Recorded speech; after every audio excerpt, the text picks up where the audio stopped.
Foresights TV, where today we bring to you an influential Indian politician who has left an indelible mark on the political landscape. Hailing from West Bengal, this esteemed individual has dedicated himself to serving the interest of his constituents as the current Member of Parliament representing the Medinipur constituency in Lok Sabha. But that's not all. His contributions to the Bharatiya Janata Party has been nothing short of commendable.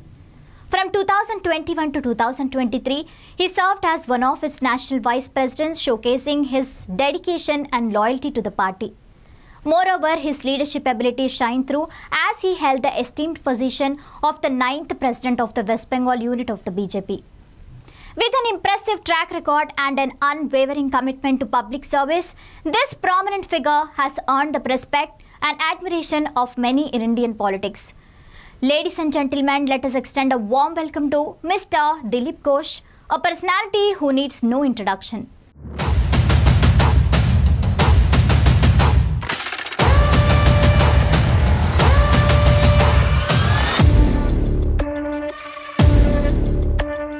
Hello Mr. Ghosh, this is Anjali from Foresights TV. It seems that you are on a visit to Srisailam. So do you have any purpose of visiting Srisailam? हम तीर्थ यात्रा में निकले हैं। हमारे देश की परंपरा रही है तीर्थ करने की, और इस कारण हमारा देश एक देश था। उत्तर से दक्षिण, पूर्व से पश्चिम, सब जगह महादेव को दर्शन करना, माता जगतजननी को दर्शन करना, लोगों से मिलना, बातचीत करना, उनका भोजन, उनका रहन सहन, पहनाव देखना, इसी से देश एक होता है। एक भारत श्रेष्ठ भारत जो हम बोलते हैं, ये तभी संभव होगा जब एक दूसरे से मिलेंगे, मोदी जी का स्लोगन। और हमारे पूर्वजों ने पैदल घूम करके नौका में, बैलगाड़ी में तीर्थ करने जाते थे। यहाँ से लोग गंगा सागर जाते थे, यहाँ से कुंभ मेला में जाते थे। हम भी उसी प्रकार रामेश्वरम, कन्याकुमारी ऐसे दर्शन करने आते हैं। तो हम तिरुवनंतपुरम होकर के कन्याकुमारी, रामेश्वरम, और आज फिर चेन्नई होकर इधर आए हैदराबाद। आज श्रीशैलम भगवान शिव का दर्शन करने जाएंगे। 12 ज्योतिर्लिंग का दर्शन करने निकले हैं, ये 10वां है। और नागेश्वर और गुजरात में एक बाकी है, वो भी दर्शन करेंगे। So we are honored to have your presence in Telangana, sir. So as compared to North, so in South we have less power of BJP.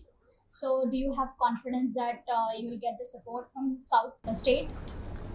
North से काम शुरू हुआ है, अब ईस्ट में भी चला गया है। नॉर्थ ईस्ट पूरा बीजेपी का हाथ में। साउथ में कर्नाटक में हम ताकतवर है, MP जीते हैं। अभी तमिलनाडु में भी अच्छा लीडरशिप मिला है हमको, अन्नामलाई अच्छा काम कर रहे हैं, यात्रा कर रहे हैं। तेलंगाना में हमारा बंदे संजय कुमार जी ने बहुत बड़ा लड़ाई की है, पार्टी को बढ़ाया यहाँ। तो हर स्टेट में हमारा नया लीडरशिप, यंग लीडरशिप लड़ करके मोदी जी का विचारधारा से उनसे प्रेरणा लेके काम कर रहे हैं, और पूरा देश में परिवर्तन के लिए काम कर रहे हैं। एक भारत श्रेष्ठ भारत बनाने के लिए सबका साथ सबका विकास चाहिए, और मोदी जी का यही राजनीति है विकास की, और उसको हम आगे दे रहे हैं। हमारे जैसा करोड़ों कार्यकर्ता गांव-गांव में जाके काम कर रहे हैं, तभी लोग बीजेपी को पसंद कर रहे हैं, मोदी राज को पसंद कर रहे हैं। तो इस बार जो तेलंगाना की लड़ाई है, परिवर्तन की लड़ाई है, लोगों ने भी मोदी राज को पसंद किया है। मुझे लगता है कि हमारे नेता कार्यकर्ता मिल करके यहाँ राजनीतिक परिवर्तन करेंगे। Okay, so what is your strategy of BJP in West Bengal? हम लोग वेस्ट बंगाल में 7-8 साल से लड़ाई कर रहे हैं। लगभग 250 कार्यकर्ताओं का राजनीतिक हत्या हुई है, बलिदान हुआ है। तभी हम पार्लियामेंट में 18 और असेंबली में 77 सीट जीते हैं। तो वहाँ जो विपक्ष था, कांग्रेस था, लेफ्टिस्ट थे, वो लोग ख़त्म हो गए। सारे वोटर्स, पब्लिक हमारे तरफ मूव कर गए। क्यों? लोगों को ये विश्वास है कि बीजेपी बंगाल में परिवर्तन लाएगा। सोना और बांग्ला गोल्ड का था एक दिन, आज सबसे कम इनकम है वहाँ। 40-45 लाख लोग बंगाल छोड़कर दूसरी जगह में, हैदराबाद में होटल में काम करते हैं, बॉय का काम करते हैं, काम करने आते हैं। तो इकोनॉमिकली बहुत पीछे हो गए हम लोग, भ्रष्टाचार बहुत ज़्यादा है। इसलिए बंगाल के लोग भी परिवर्तन चाह रहे हैं, और बीजेपी के माध्यम से, मोदी के माध्यम से परिवर्तन चाह रहे हैं। बहुत जल्दी बंगाल में भी परिवर्तन होगा। Sir, so it's so coincident to see Yogi and you being as brahmachari have contributed a lot to the society, to the people. So he being a brahmachari, he became the chief minister of Uttar Pradesh. So can we expect you as a chief minister taking the place of position of Mamata Banerjee in West Bengal?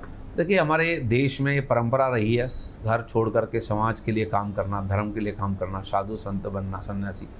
और RSS ने परंपरा बनाई, प्रचारक की, जो इदम न मम इदम राष्ट्र है साहब, मेरा कुछ नहीं, देश के लिए सब छोड़कर निकलना। मोदी जी, अटल बिहारी वाजपेयी जैसे लोग काम कर चुके हैं, ऐसे हज़ारों प्रचारक काम कर रहे हैं। मैं भी संघ का प्रचारक था, मुझे राजनीति में भेजा गया है संगठन करने के लिए, मैं वही काम कर रहा हूँ। हाँ, इससे लाभ हुआ है बंगाल में, हज़ारों लोग अब काम में लगे हैं, नौजवान।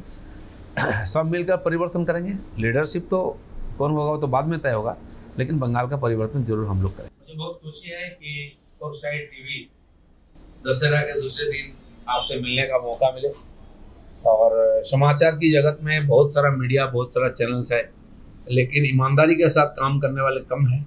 मुझे पूरी उम्मीद है फोरसाइट चैनल अपना परिश्रम के द्वारा लोगों का मन को जीत करके और मीडिया जगत में अच्छा जगह बना करके भविष्य में बहुत अच्छा काम करेगा।